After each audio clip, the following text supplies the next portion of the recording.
Welcome, Zoo Assembliers! My name is Zouk Azalishvili and I'm the founder of Zoo Assembly.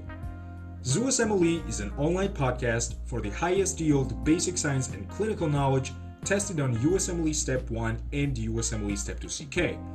The information discussed in this podcast is intended only for educational purposes. It's not intended to prevent, diagnose, or to treat the medical conditions in real clinical practice, nor is it intended to reflect the policy and the guidelines of various health institutions. Simply put, we serve you to butcher your step exams. Please subscribe to our podcast, Facebook, Instagram pages, and the YouTube channels down below in the description of this episode so that we keep you tuned for the news at Zoo Assembly. Now, let's start rolling.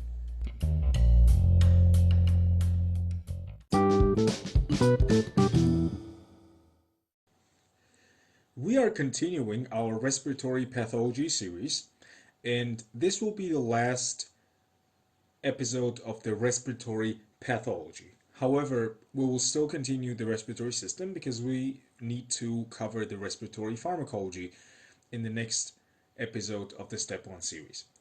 And the first topic that we'll discuss today is pneumonia. Before we go into any further detail about pneumonia, let me tell you that the classification of pneumonia differs a little bit between Step 1 and Step 2 CK. The idea here is that pneumonia classification for Step 1 is based more on microbiology and the anatomical characteristics of the pneumonia. In contrast, the Step 2 CK, that is clinical classification of pneumonia, is based on the patient's severity and comorbidities and also basically the pattern of pneumonia. We have different types of pneumonia. Here we have lobar, bronchopneumonia, interstitial pneumonia, and finally cryptogenic organizing pneumonia. Let's start with lobar pneumonia. And this is how we're going to do this. We will discuss those microbes that are commonly implicated in each of these types of pneumonia, and at the same time, we will describe the anatomical characteristics of all of these types. The lobar pneumonia is most commonly caused by, okay, that's a question. Lobar pneumonia is most commonly caused by Streptococcus pneumoniae. Absolutely. Strep pneumo is the most common cause of the community-acquired pneumonia. However, it's worth noting that lobar pneumonia can also be caused by Legionella pneumophila, and if you remember, guys, Legionella can cause either lobar pneumonia or interstitial pneumonia, because it can cause two diseases. We have Legionnaire's disease, which is much more severe, and it happens in people who are smokers who have chronic lung disease, but it can also cause the mild flu-like symptoms, the constellation of which is called the Pontiac fever. Pneumonia, if any, in case of Pontiac fever is interstitial. However, pneumonia in the setting of Legionnaire's disease is lobar. Okay, and another bacteria that I'd like to mention in case of lobar pneumonia is Klebsiella pneumoniae. Let's note the name itself, lobar pneumonia. The name implies that in this case, inflammation and infection of the lung tissue extends to at least one lobe. That's why it's called lobar pneumonia.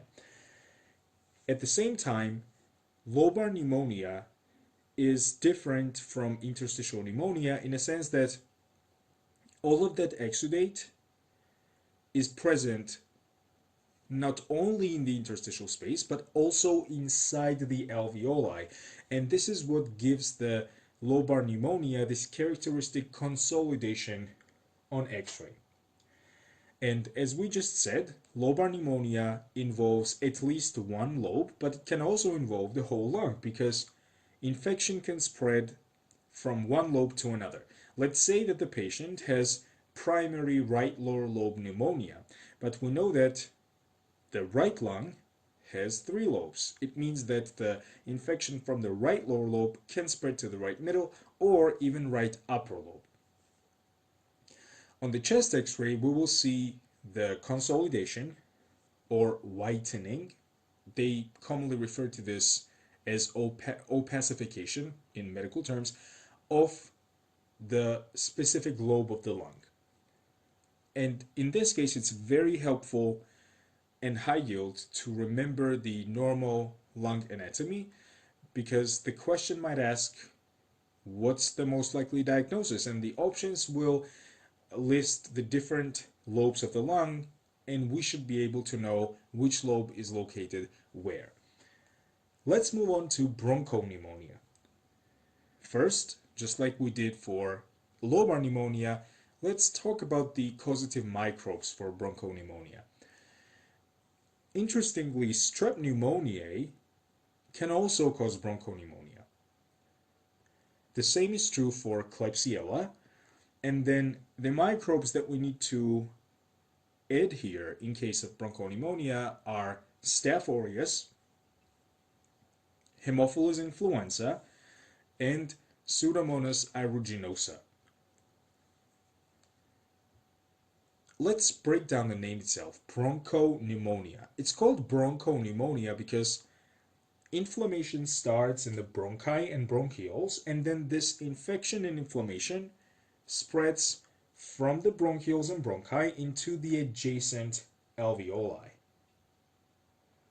And bronchopneumonia has a very, very patchy distribution. It usually involves multiple lobes, and it can also involve both lungs.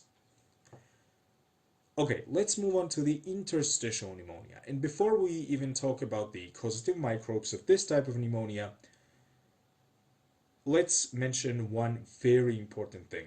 Interstitial pneumonia is the same thing as atypical pneumonia or walking pneumonia. Walking pneumonia is called so because interstitial pneumonia is usually not severe enough to cause the patient to stay at home and recover in bed, but at the same time, even though the patient continues his or her daily activities, he or she feels very weak, and also he or she definitely has the respiratory symptoms. So in other words, to explain it briefly, the patient who has interstitial pneumonia can actually walk around. He or she is not that sick to be at home recovering in bed. Interstitial pneumonia is caused by atypical bacteria and viruses. Guys, let me tell you one thing which is very high yield.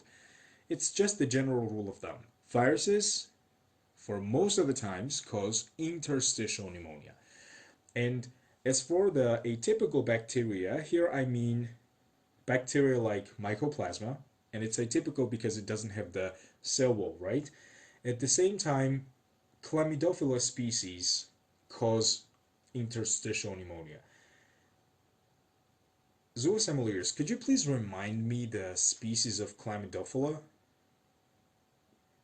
Are you saying Chlamydophila pneumoniae and Chlamydophila psittaci? And do you also remember that Chlamydophila psittaci is transmitted from the birds, like parrots? If you are, that's totally cool. And that's right, these are bacteria which can cause interstitial pneumonia. However, let's get back to the point that we highlighted in the beginning of discussion about pneumonia. Legionella can also cause interstitial pneumonia. There is one more bacteria which is also atypical, and it can cause the other symptoms and also inflammation of the other organs as well. This is Coxiella Brunetti. Guys, can you please remind me what the name of the disease is caused by Coxiella Brunetti? I can hear you. Yeah, that's Q fever. And Q fever can certainly be characterized by interstitial pneumonia, but at the same time, it can be accompanied by hepatitis. And then it has some non-specific symptoms like headache, fatigue, things like that. Let's move on to the viral causes of interstitial pneumonia. There are several viruses which are notorious for causing atypical pneumonia. Let's say RSV, respiratory syncytial virus. We know that respiratory syncytial virus usually causes bronchiolitis, especially in infants. But it can also cause interstitial pneumonia. And if RSV infects an adult or adolescent, then it usually presents with the signs and symptoms of the upper respiratory infection, like rhinorrhea. There might be symptoms of viral conjunctivitis, like serous discharge, and also pharyngitis too. Interstitial pneumonia can also be caused by CMV, influenza, and finally adenovirus. Now let's talk about the reason for why this type of pneumonia is called interstitial. And again, the name of this type of pneumonia is pretty much self-explanatory. It's called interstitial because infection and therefore inflammation is restricted to the interstitial space, that is, the space among the alveoli. Consequently, when we take a chest x-ray on the patient with interstitial pneumonia, we will not see that classic consolidation or opacity, like big opacity that we see in the lobar pneumonia. What we'll see is that there will be diffuse linear opacities mostly throughout both lungs. And those linear opacities are accentuated interstitial spaces caused by the exudate accumulation in that space. Okay, and let's move on to the final type of pneumonia, which is called cryptogenic organizing pneumonia. Another name for this, it's not infection. I was going to say infection, but it's not. Another name for this inflammation is BOOP or BOOP. It's bronchiolitis obliterans organizing pneumonia. Let's break down the original name of this disease. Cryptogenic means idiopathic. Cryptos means hidden, and genic means origin. So it's the pneumonia of hidden origin. And it's also called organizing because it causes reorganization of the tissue and also deposition of the collagen fibers and interstitial fibrosis. Again, as we already mentioned, the exact cause of cryptogenic organizing pneumonia or BOOP is unknown. When the patient presents with cryptogenic organizing pneumonia, it looks like the regular pneumonia with the signs and symptoms. And even if we do the sputum cultures and the blood cultures, they will be negative. And this fact suggests that cryptogenic organizing pneumonia is not an infectious pneumonia because not only it's negative on the sputum and blood cultures, but even more, it does not respond to antibiotics. However, cryptogenic organizing pneumonia responds very well to steroids, and that's not surprising at all, right? Because steroids decrease inflammation by several mechanisms that we discuss in the endocrine section while discussing the cortisol, and when they decrease the inflammation, they will just gradually resolve the cryptogenic organizing pneumonia. This type of pneumonia is usually related with autoimmune diseases, most commonly rheumatoid arthritis, but at the same time, it can be the consequence of drug administration, which has pulmonary toxicity as its side effect. Let me ask you a question, guys. Do you remember an anti-metabolite which can cause interstitial fibrosis and pulmonary toxicity overall? Are you saying methotrexate? If you are, you're absolutely right. And methotrexate can even cause the cryptogenic organizing pneumonia. Okay, this was the general overview of the different types of pneumonia. Now let's discuss the natural history of the lobar pneumonia specifically. Natural history of lobar pneumonia is divided into four distinct phases. The first one is congestion, which is followed by red hepatization. Then we have gray hepatization, and finally there's resolution.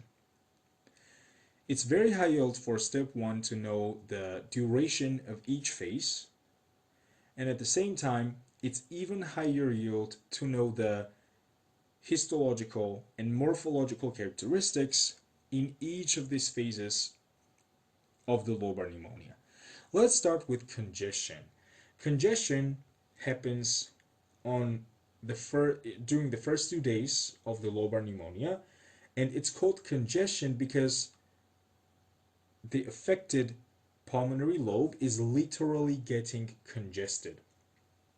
During congestion phase, the affected lobe looks red-purple, and it also gets partially consolidated because exudate starts to accumulate, which consists mostly of bacteria. Let's repeat that point because it's very important. During congestion phase, the exudate within the alveolar spaces consists mostly of bacteria. Now, after congestion, we get red hepatization. These two middle phases, red and gray hepatization, are called hepatization because the density and consistency of the infected lung tissue during these phases looks very much like the density of the liver. This is why it's called hepatization. And red hepatization is called so because on the gross pathomorphological exam of the affected lobe, the lung looks red-brown. The affected lobe, I mean. And at the same time, we should explain why we have a red hepatization. Before we do this, let's go back and let's remember that acute inflammation causes increased vascular permeability, which means that the cells in the blood can go from the blood vessels to the infected tissue. Now here's my question to you guys. If the lung tissue assumes red color in the phase of red hepatization, which type of blood cell do you think migrates from the blood vessels to the alveolar spaces? I hope that you're saying the red blood cells, and it's totally right. Red blood cells and white blood cells migrate from the blood vessels to the alveolar spaces during the red hepatization phase. And then we also get the fibrin deposition inside the alveolar spaces. Red hepatization occurs on day 3 and day 4 of lobar pneumonia. Now from day 5 to day 7, we have gray hepatization. Gray hepatization, again, is called gray because the lung on the gross exam looks grayish. The idea here is that those RBCs that have infiltrated the lung tissue in the red hepatization phase have been broken down during the gray hepatization phase. And therefore, the only things left inside the alveolar spaces are fibrin and the leukocytes, which give the infected lobe the grayish color. And then the final stage is the simplest one because the name itself gives away even the pathogenesis of that phase. It's called resolution, which starts from the 8th day of the lobar pneumonia. And this phase is called resolution because the enzymes from the macrophages start to digest all of that inflammatory debris and the fibrin that has filled up the alveolar spaces. Okay, let's summarize the phases of lobar pneumonia. We have congestion with the exudate consisting mostly of bacteria, red hepatization with the exudate consisting of the bacteria, fibrin, red blood cells, and leukocytes, gray hepatization with exudate consisting of bacteria, fibrin, and leukocytes, and finally resolution when macrophages degrade the inflammatory debris with their enzymes. And this was discussion of the natural history of the lobar pneumonia. Let's move on to the lung abscess. As the name of this disease implies, lung abscess is an abscess or collection of pus, encircled collection of pus within the lung tissue. There are two major causes of lung abscess. The most common underlying cause is the aspiration of the oropharyngeal bacteria.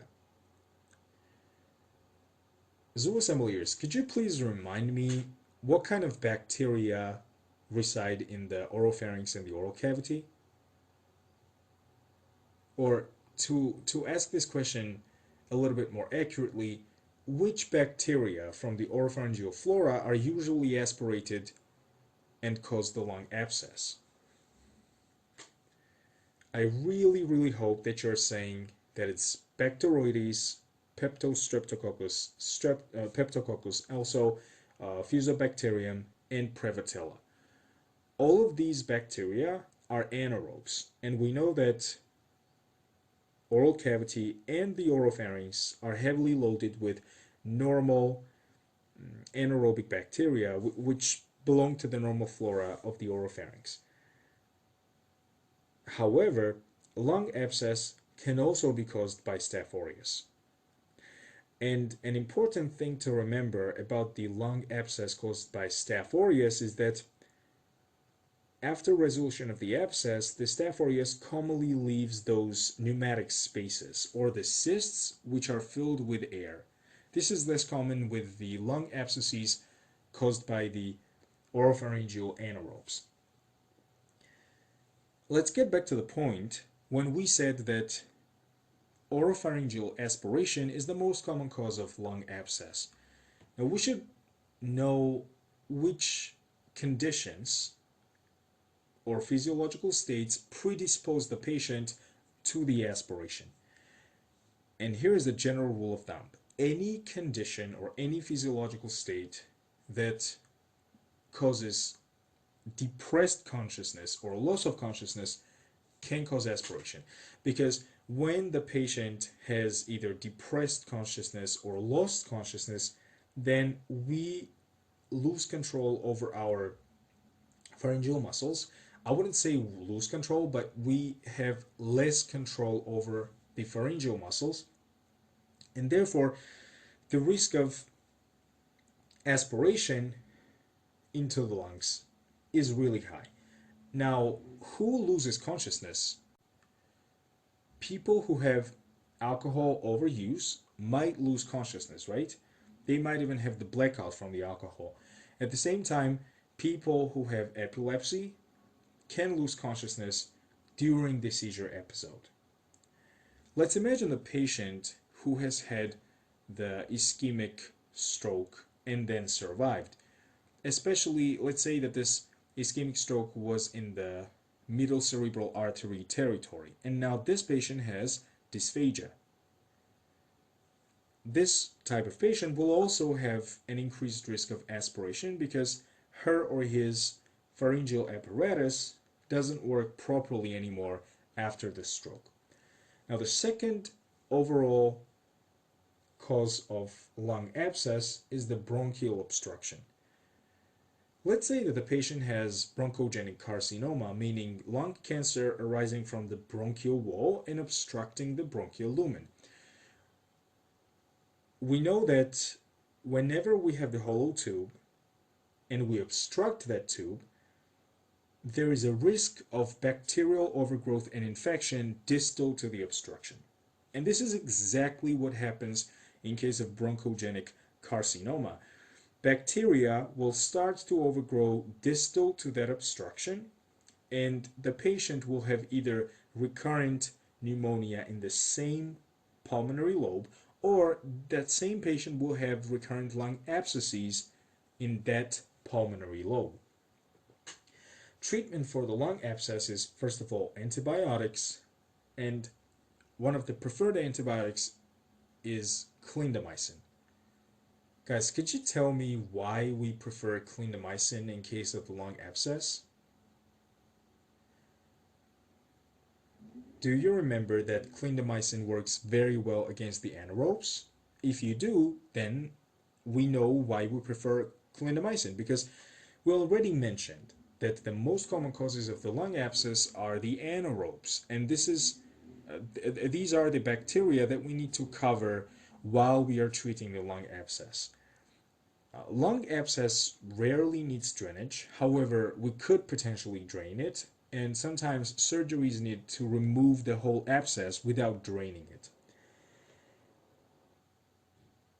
Here's my question. Before we explain the next concept related to lung abscess, I want to ask you this because we have touched on this issue while talking about the respiratory anatomy. Guys, in which lobe of the lung will the patient develop lung abscess if the abscess is caused by oropharyngeal aspiration? I hope you're saying that it will depend on position. However, whichever position the patient is in, the abscess will most likely develop in the right lung because the right mainstem bronchus is shorter, it's wider, and it's more straight compared to the left mainstem bronchus. If the patient is upright and has an aspiration, then the lung abscess will develop in the posterobasal segment of the right lower lobe. If patient is supine, is lying on the back, and gets the aspiration, then the lung abscess will most likely develop either in the posterior segment of the right upper lobe or the apical segment, that is superior segment of the right lower lobe. Sometimes aspiration can also cause the lung abscess in the right middle lobe. And this is how we wrapped up the lung abscess. Let's move on to the lung cancer.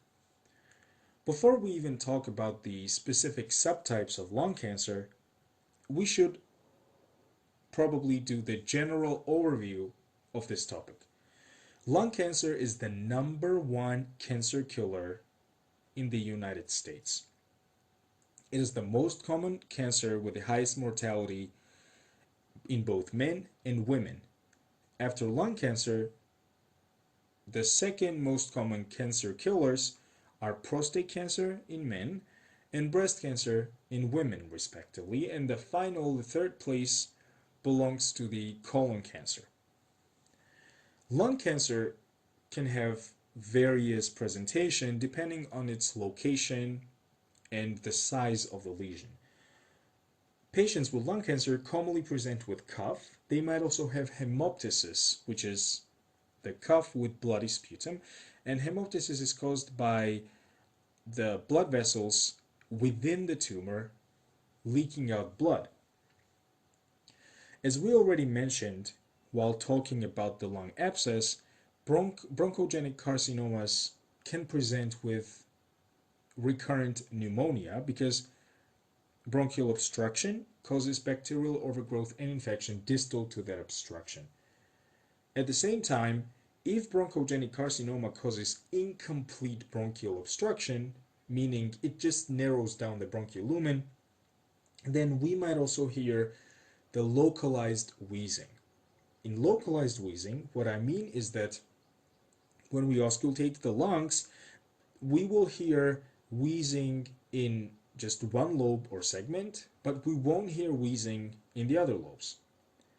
And I'd like you to compare this situation to the patient who has bronchial asthma. In case of asthma, the patients usually have generalized wheezing. In other words, when we listen to their lungs, we will hear wheezing more or less in all the lung lobes in all different positions. But when we have the lung cancer, specifically bronchogenic carcinoma causing wheezing, it will be localized because the carcinoma itself, or the mass, is localized. On the chest x-ray, the lung cancer can present as the coin lesion or the solitary pulmonary nodule, and it might be calcified and it might not be calcified. Meaning calcification is not a reliable differentiator between benign and malignant solitary pulmonary nodules. If we see the cone-like lesion on the patient's chest x-ray and it's not calcified, it can still be the lung cancer. And on the contrary, if we see a calcified nodule on the patient's chest x-ray, it might be a benign cause like hamartoma or calcified granuloma rather than the lung cancer. The lung cancer can metastasize in different places, and it will cause the symptoms or conditions depending on where the metastases have traveled to. For example, lung cancer commonly metastasizes to the brain. In fact, when we have the patient with brain metastasis, the most likely primary cancer is the lung cancer. And when we have the brain mets in the patient with lung cancer, the specific signs and symptoms will depend on the exact location and also the quantity of the brain mets. And the symptoms might range from simple fatigue, drowsiness, to full-blown personality changes, seizures, and etc. Lung cancer can also metastasize to the liver. And in that case, we will have the classic signs and symptoms of the liver injury. The patient might develop jaundice, might develop hepatomegaly due to the mass effect of those metastatic lesions. Lung cancer absolutely loves to travel to the adrenal glands. It can metastasize to the adrenal cortex. And let me ask you a question, guys. Which disease will the patient develop if his or her lung cancer metastasizes to the adrenal cortex? I really, really hope that you're saying Addison's disease. And if you are, this is really, really awesome. Addison's disease, let's remind ourselves that this is a primary adrenal insufficiency, which is a chronic disease, right? I mean, that's the chronic type of primary adrenal insufficiency. And if the lung cancer metastasizes to the adrenal cortex, it will disrupt the normal functioning and hormone production by the adrenal cortex, which will then result in Addison's disease. Finally, the lung cancer can also metastasize to the bone. And it's very important to know what type of metastases are characterized for the lung cancer. It actually depends on the subtype of lung cancer. As we know, we have small cell lung cancer, and then we have several subtypes of non-small cell lung cancer. If small cell lung cancer metastasizes to the bone, it causes osteoblastic lesions. In other words, there is excessive osteoblastic activity, and there is excessive bone deposition around or within the metastatic focus. In contrast, if any of the subtypes of non-small cell lung cancer metastasizes to the bone, they cause osteolytic lesions. And as the name implies, osteolytic, these metastases break down the bone. They activate osteoclasts, which then will break down the bone. And the way the metastases activate the osteoclasts is via interleukin-1. If you remember, interleukin-1 is also called the osteoclast activating factor. And therefore, we will see the loosened spaces or loosened areas in case of osteolytic metastasis on the bone x-ray. Okay, now it's also important to mention that the most common cancer in the lungs is actually metastatic cancer from some other primary malignancy. It's more common than the primary lung tumor. And the most common cancer that metastasizes to the lungs is the breast cancer. If we think about this, breast and lungs are very close anatomically, and therefore it's very easy for the breast cancer cells to metastasize to the lungs. However, the cancer cells from the colon cancer, prostate, or bladder cancer can also go to the lung tissue. Let's briefly review the complications of the lung cancer, and these complications are commonly remembered by the first state mnemonic, which, if you ask me, is very useful. And it sounds like this: sphere of complications. And each letter of the word sphere corresponds to the different complication. S stands for superior vena cava or thoracic outlet syndromes.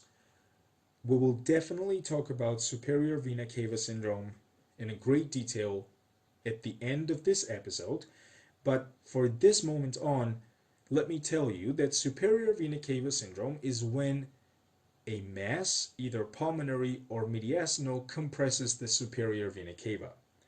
Okay, now P of the word sphere stands for the Pancoast tumor.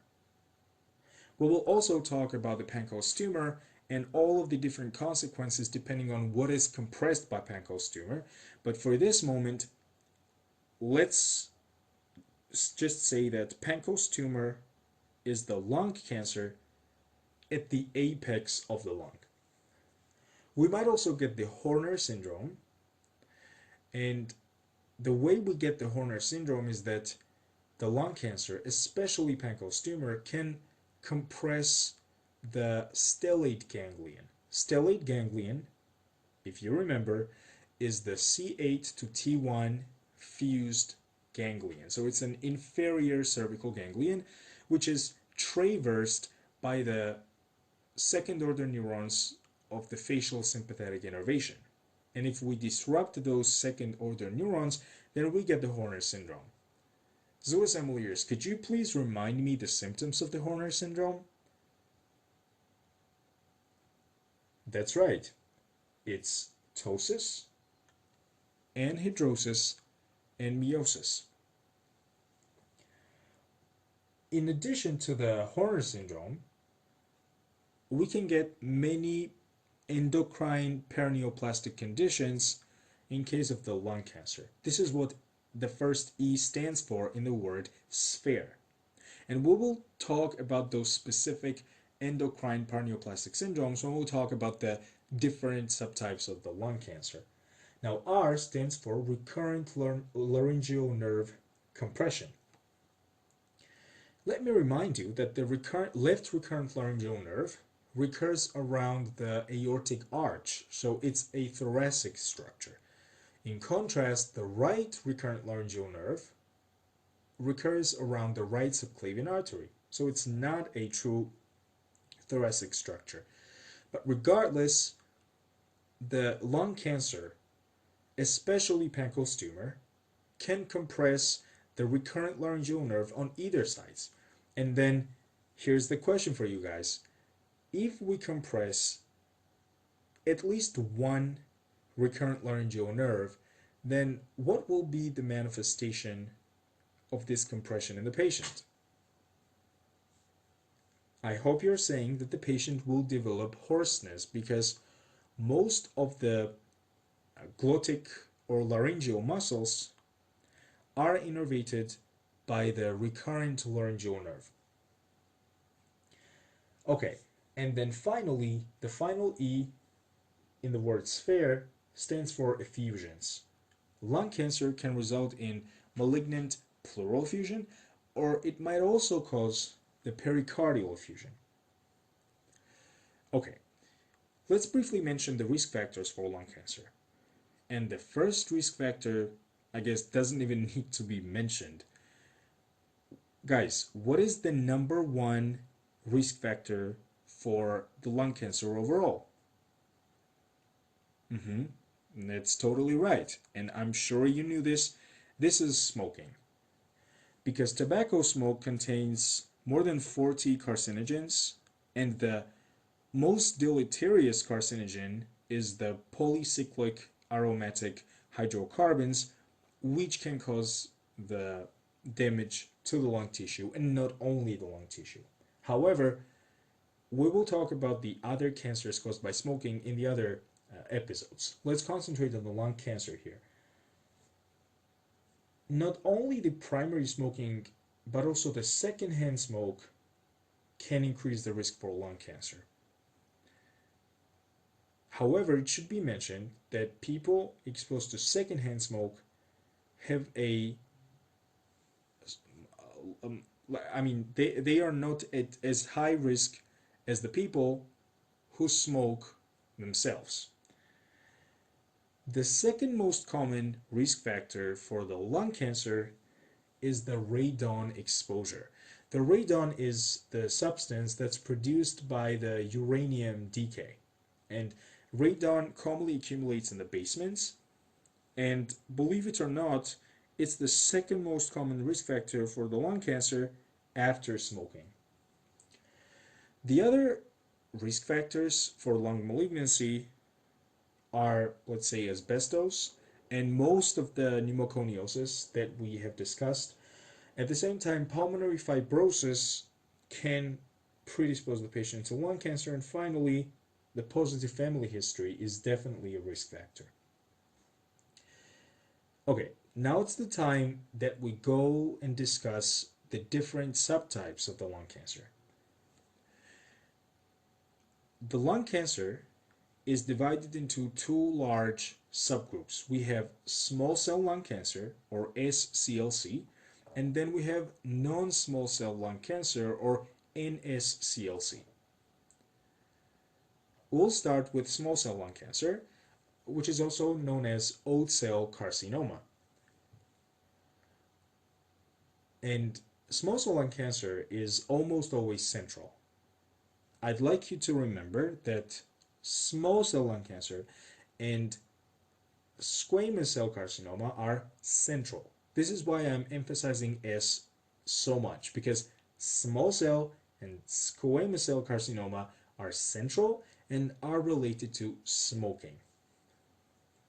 The reason we emphasize that last point is that not all lung cancers are caused by smoking, and we'll see the example of this later in the discussion. Okay, let's get back to the small cell carcinoma. Small cell carcinoma is an extremely undifferentiated tumor. It's an anaplastic tumor, and as a general rule of thumb, the more undifferentiated the tumor is, the more aggressive it is, because it has the higher rate of mitosis and also the higher chance of metastasis. Small cell lung cancer is absolutely notorious for the various endocrine paraneoplastic syndromes. It can produce the ACTH. Now, if small cell lung cancer produces ACTH, which condition will the patient develop paraneoplastically, guys? Are you saying ACTH dependent Cushing syndrome? If you are totally right. And in the question stem, they will describe a person with an extensive smoking history, and then this person will also present with the classic signs and symptoms of the Cushing syndrome, like round faces, dorsal cervical and supraclavicular pads. There will be striae, purplish striae over the arms or over the abdomen, truncal obesity, and then they will ask, what's the most likely lung cancer? Or they might ask, what is most likely produced by this patient's primary malignancy? Something along this line. Another hormone that small cell lung cancer is capable of producing is antidiuretic hormone, or ADH. If small cell lung cancer produces ADH, then what paraneoplastic syndrome will the patient develop, guys? I really hope you're saying that the patient will develop, that's right, SIADH, or syndrome of inappropriate ADH secretion. Interestingly, small cell lung cancer produces not only the hormones, but it can also produce the antibodies against the different tissues, especially the neural tissue. Small cell lung cancer commonly produces antibodies against the Hu antigens, and these Hu antigens are present in cerebral neurons and also in the Purkinje cells of the cerebellar cortex. This is why small cell lung cancer can paraneoplastically cause encephalomyelitis if those antibodies attack the Hu antigens of the cerebral neurons, and it can also cause subacute cerebellar degeneration if those anti-Hu antibodies attack the Hu antigens and the Purkinje cells of the cerebellar cortex. Small cell lung cancer is commonly characterized by the MIC proto-oncogene amplification. And finally, small cell lung cancer is usually managed with either chemotherapy or radiation or both. The idea is that it usually doesn't respond to surgery and physical resection. And let me tell you one mnemonic which you probably already know because this mnemonic is from Pathoma, so copyright protected. As Pathoma said, small cell lung cancer contains the cells so small that the surgeon cannot see those cells. And this is why, well, it's not why, but this is how you can remember that small cell lung cancer is not managed with surgery. This is in contrast to the non-small cell lung cancers, the most of which are managed surgically via excision. Small cell lung cancer is the cancer of the neuroendocrine cells, named as Hcg cells. These are very small dark blue cells, and they are also positive for all the classical neuroendocrine markers. This is chromogranin A, synaptophysin, and finally neuron-specific enolase, or NSE. This was discussion about the small cell lung cancer. Let's move on to the subtypes of the non-small cell lung cancer, and the first cancer within the subcategory is the adenocarcinoma. Adenocarcinoma, in contrast to small cell carcinoma, is peripheral. Additionally, adenocarcinoma is the most common primary lung cancer. Let me tell you this another way. If I told you that the patient has lung cancer, and then if I asked you what's the most likely subtype of lung cancer that this patient has, then the answer would be adenocarcinoma, because statistically speaking, it is the most common lung cancer. However, it's not the most dangerous type of lung cancer. It's also most common in the non-smokers. And this is what I meant when I told you that not all lung cancers are caused by smoking. We can still see the lung cancer in people who are lifetime non-smokers, or in those with a minimal smoking history. Interestingly, adenocarcinoma is more common in females than males. It's also worth noting that adenocarcinoma commonly has activating mutation in either of these three genes. It's either KRAS, which encodes for the RAS protein, or EGFR, coding for the epidermal growth factor receptor, and finally the ALK gene, which codes for the tyrosine kinase. Let me ask you a question. And the answer of this question is extremely high yield.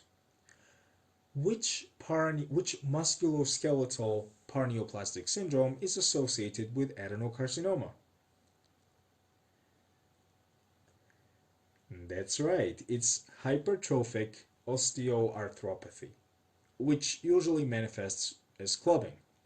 Hypertrophic osteoarthropathy is the hypertrophy and also hyperplasia of the connective tissue around the tubular bones of the extremities.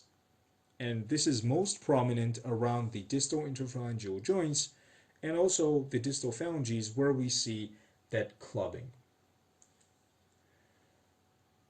Adenocarcinoma has one specific subtype, which is called Bronchiolo alveolar carcinoma.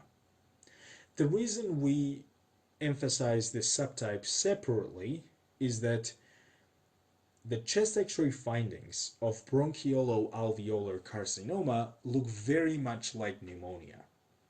In other words, it's very hard and challenging to differentiate pneumonia, recurrent pneumonia, let me say so, from Bronchiolo alveolar carcinoma.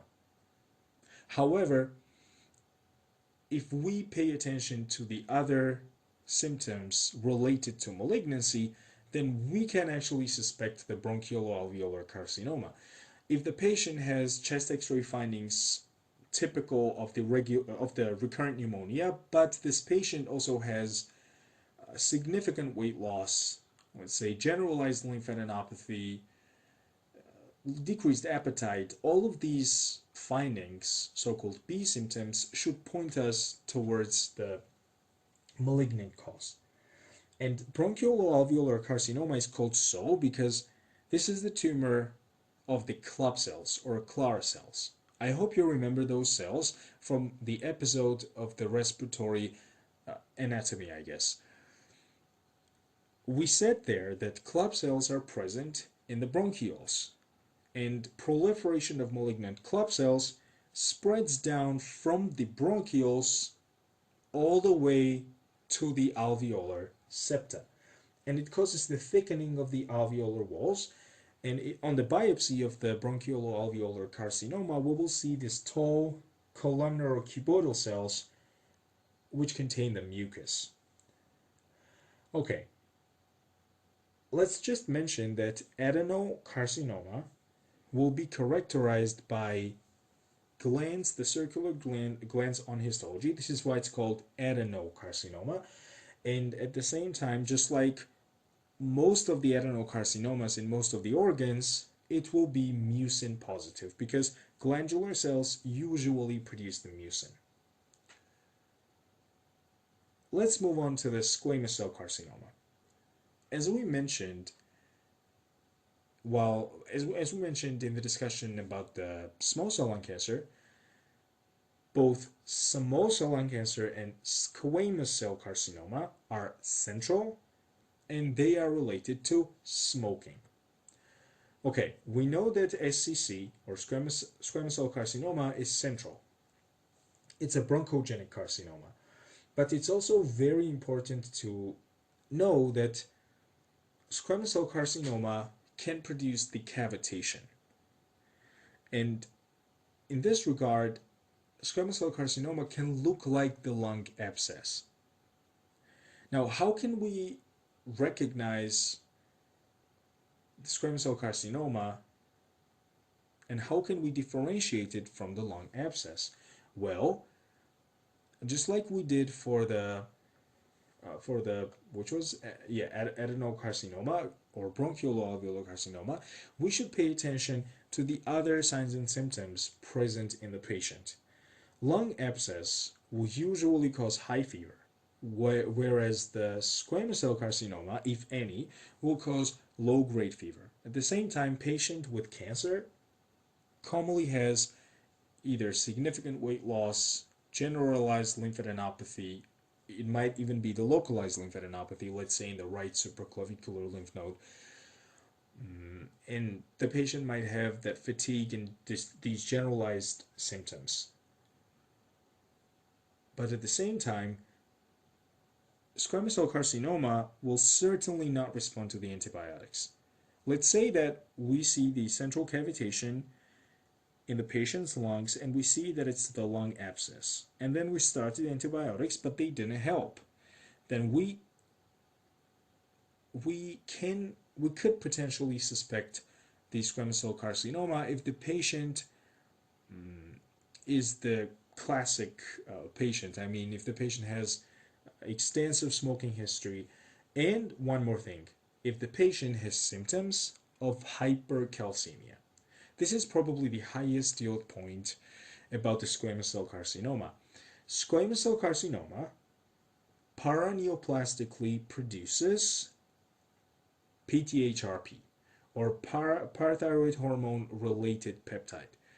PTHrP works just like the PTH, except for just one thing. It does not activate 1-alpha hydroxylase in the proximal convoluted tubule of the kidney, and therefore it does not increase the production of the calcitriol. But otherwise, PTHrP and the PTH have the same end organ effects, and therefore the patients with squamous cell carcinoma can have very high calcium levels and the symptoms from hypercalcemia. Do you guys remember that funny mnemonic from the first aid summarizing all the signs and symptoms of hypercalcemia? I mean, stones, bones, groans, thrones, psychiatric overtones. Hypercalcemia patients commonly develop kidney stones, which, well, logically are the calcium stones, either calcium oxalate or calcium phosphate stones. They might also have the bone pain due to osteitis fibrosa cystica. Patients also present with abdominal pain and increased urinary frequency. And finally, hypercalcemia can also cause the mood disturbances or even psychosis.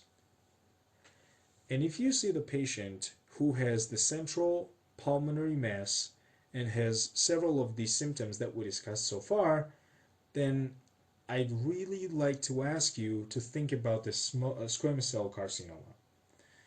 And just like any squamous cell carcinoma in any organ system, squamous cell carcinoma in the lungs is also characterized by those keratin pearls and the intercellular bridges on histology. Here's a question for you guys. Which cellular structure constitutes the intercellular bridges? That's right. It's the desmosome. Desmosomes are the intercellular bridges. Let's move on to the large cell carcinoma. Large cell carcinoma is peripheral. And just like small cell carcinoma, the large cell carcinoma is also very undifferentiated. We can say that it's anaplastic. And it also has a very strong correlation with smoking. To summarize, smoking-related lung cancers are small cell lung cancer, squamous cell carcinoma, and large cell carcinoma. Since large cell carcinoma is undifferentiated, it has a poor prognosis because mitotic rate and the metastatic possibility is really high. It is less responsive to the chemo, and as we mentioned, just like most of the non-small cell lung cancers, large cell carcinoma is also removed surgically. There is one more high-yield thing to know about large cell carcinoma. Do you guys know which substance is produced by large cell carcinoma paraneoplastically? Are you saying Hcg? If you are, that's absolutely true. Large cell carcinoma can produce Hcg, which can later result in gynecomastia in men. Now, can you please explain to me why Hcg can cause gynecomastia in men?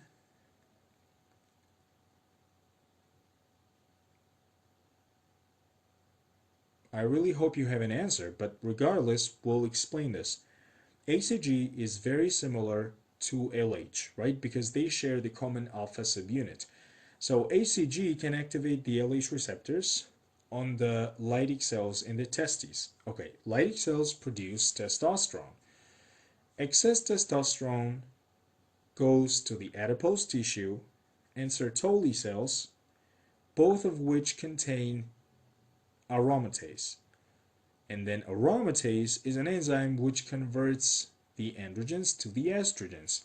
In other words, men with Hcg paraneoplastically produced Hcg can have excessive estrogen, and this can cause gynecomastia.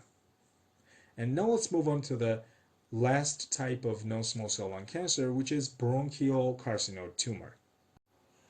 Bronchial carcinoid tumor can either be central or peripheral. And in contrast to the other subtypes of non-small cell lung cancer, bronchial carcinoid tumor has an excellent prognosis because metastases are really rare. And the major symptoms caused by the bronchial carcinoid tumor are usually due to either mass effect, meaning bronchial carcinoid tumor compresses the other structures, or the symptoms might also be due to the carcinoid syndrome. Let's just take a step back and talk about the relationship of the lung cancer and the metastatic liver malignancy with the carcinoid syndrome. Generally, lungs and liver can inactivate the serotonin coming from the carcinoid tumor in the other part of the body. However, if the carcinoid tumor is present inside the liver or inside the lungs, this is when they can no longer activate the serotonin, and therefore the serotonin passes through the liver, causing carcinoid syndrome, or the lungs, causing carcinoid syndrome. Basically, carcinoid syndrome is the carcinoid tumor with the systemic signs and symptoms. And those signs and symptoms are all caused by the release of the hormones, right? And we know that here we have the bronchospasm. We might also have the flushing, diarrhea, wheezing. All of these findings are due to serotonin effect on the smooth muscle of the vessels, of the bronchi, and etc. Bronchial carcinoid tumor, just like the small cell lung cancer, is the neuroendocrine tumor. The difference between them is the origin. Bronchial carcinoid tumor originates from just the neuroendocrine cells, but small cell lung cancer originates specifically from the Kolchitsky cells. But otherwise, bronchial carcinoid tumor is also positive for chromogranin A and synaptophysin. Okay, this is how we wrap up discussion about the different types of the lung cancer. Let's move on to talking about the Pancoast tumor. As we already mentioned, Pancoast tumor is the lung cancer at the pulmonary apex. This is why it's also called superior sulcus tumor, because it originates from the sulcus at the top of the lungs. And Pancoast tumor can cause the Pancoast syndrome. Now, what's the difference between Pancoast tumor and Pancoast syndrome? If Pancoast tumor is asymptomatic and it's found incidentally, then we call it Pancoast tumor. However, if Pancoast tumor is large enough to compress the neighboring structures, then we call the whole constellation of symptoms the Pancoast syndrome. And the symptoms that the patient experiences depend on the structure specifically compressed by the Pancoast tumor. We have already discussed in the general overview of the lung cancer complications that the lung cancer can compress the recurrent laryngeal nerve. And in this sentence, we specifically mean the Pancoast tumor. And we have already mentioned that compression of the recurrent laryngeal nerve on either right or left will cause hoarseness. We have also talked about the stellate ganglion, which is the fusion of the C8 and T1 ganglia. And stellate ganglion is the place where the second order neuron of the facial sympathetic innervation passes through. If we disrupt this second order neuron, then we get the Horner syndrome with accompanying ipsilateral ptosis, meiosis, and anhidrosis. If Pancoast tumor compresses superior vena cava, then we get the superior vena cava syndrome. we will talk about this as the last subsection of today's episode. And very important thing about superior vena cava syndrome is that SVC syndrome causes bilateral symptoms in head and upper extremities. It means that there will be changes in both upper extremities and in the whole head and neck in someone who has SVC syndrome. Now, why do we emphasize so much the bilaterality of the SVC syndrome? We emphasize this so much because there is a very similar syndrome called brachiocephalic syndrome. Brachiocephalic syndrome is when the Pancoast tumor compresses the brachiocephalic vein rather than the superior vena cava. Let me remind you from the basic anatomy that two brachiocephalic veins create the superior vena cava, and each brachiocephalic vein drains the venous blood from the ipsilateral upper extremity and ipsilateral head and neck. Now here's my question to you guys. If the Pancoast tumor obstructs only one brachiocephalic vein, then will the symptoms be bilateral or unilateral? That's right. The symptoms will be unilateral because compression of the brachiocephalic vein will cause the blood accumulation and stasis in the ipsilateral upper extremity and the ipsilateral part of the head and neck only. Pancoast tumor can also compress the brachial plexus, especially the lower trunk of brachial plexus consisting of C8 and T1 nerve roots. Now here's another question for you guys. If the Pancoast tumor compresses the brachial plexus, specifically the lower trunk, what kind of manifestation will the patient have in the ipsilateral hand? Are you saying that the patient will exhibit the claw hand deformity?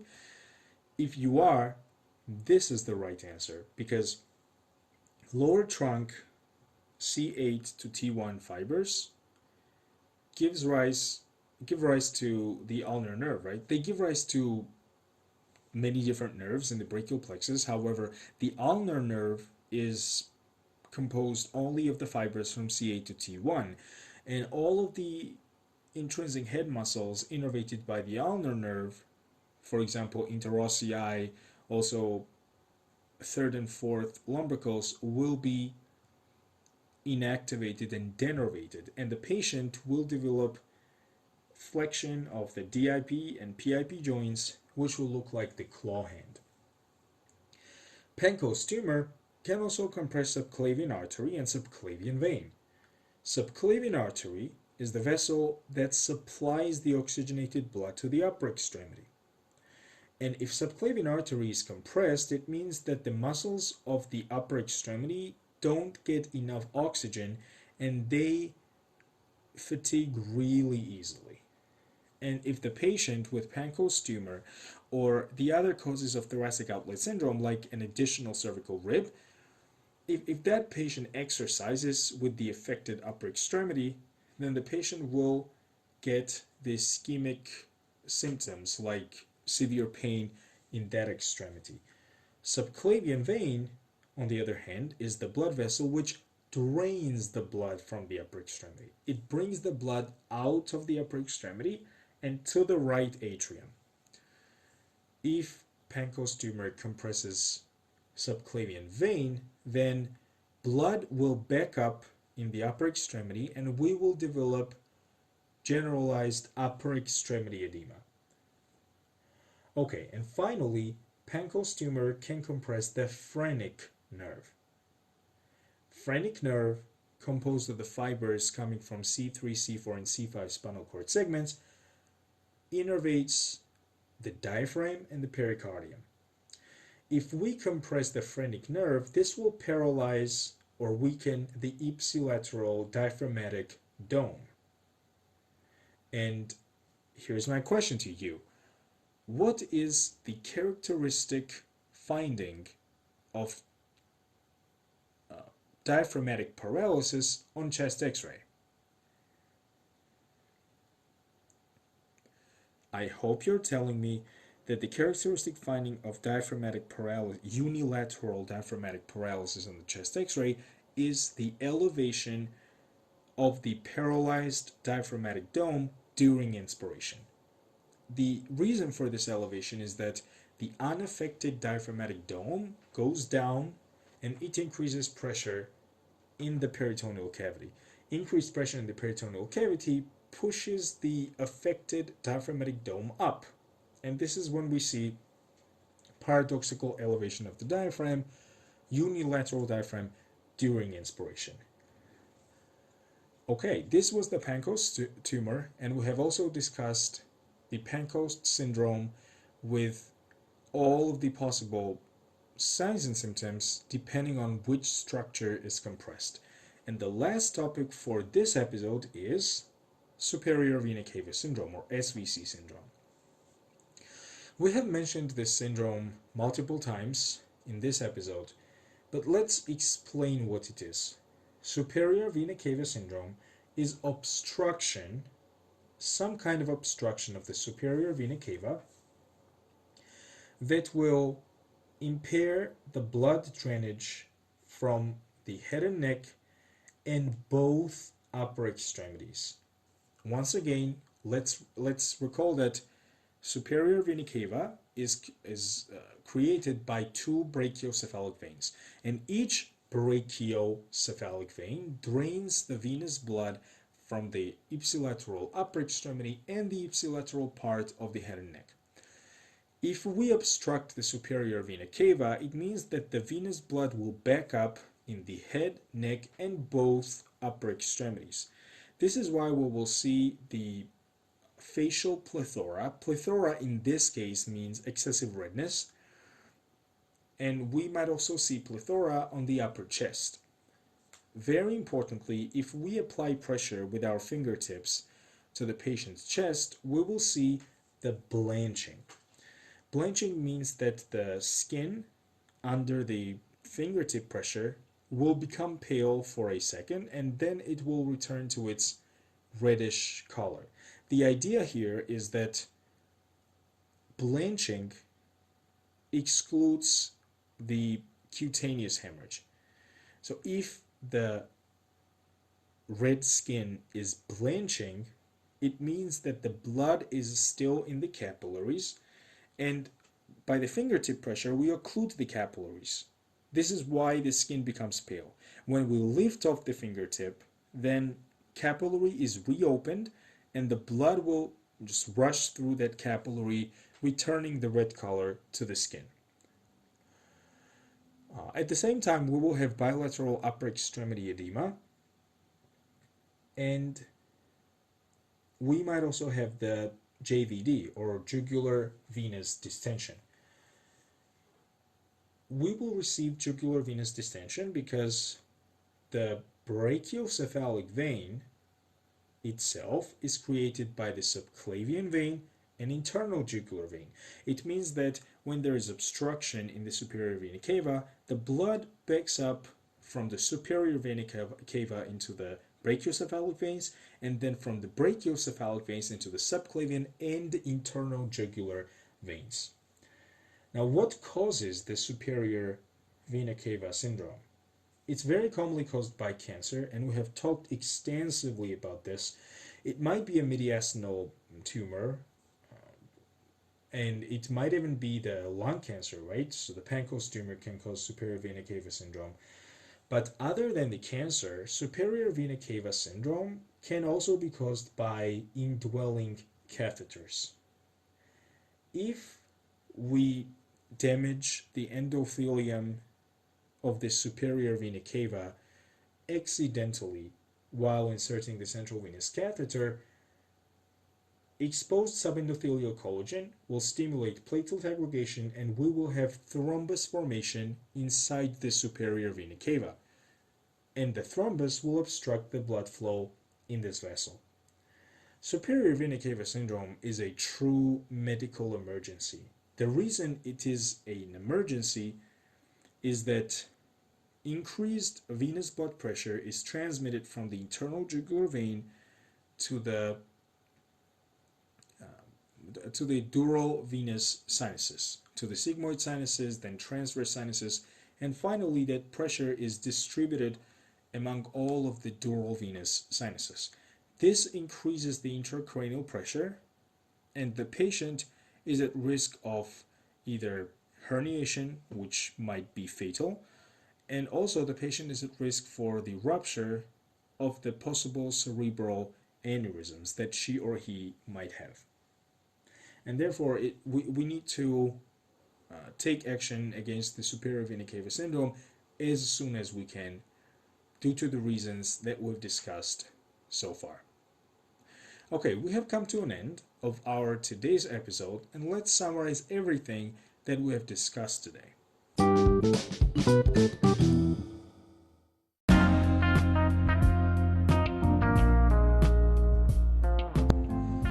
We started this episode by discussing the different types of pneumonia. We have discussed the lobar pneumonia, broncho pneumonia, interstitial pneumonia, and finally cryptogenic organizing pneumonia. We have paid particular attention to the causative agents of each of these different types of pneumonia except for the cryptogenic one, which is not an infectious pneumonia, as we already said. We also talked about the natural history of the lobar pneumonia, and then we wrapped up the infectious diseases of the lung by talking about the lung abscess. Then we moved on to the lung cancer. We made a brief overview of the complications, epidemiology, and the risk factors of the lung cancer, and then we got into the details of the different subtypes of the lung cancer. And finally, we summarized this episode by talking about the Pancoast tumor and superior vena cava syndrome. You can leave the voice message on this episode to let us know how we can improve our podcast for you. So thank you for your kind attention, Zoosommeliers, and see you on the next episode.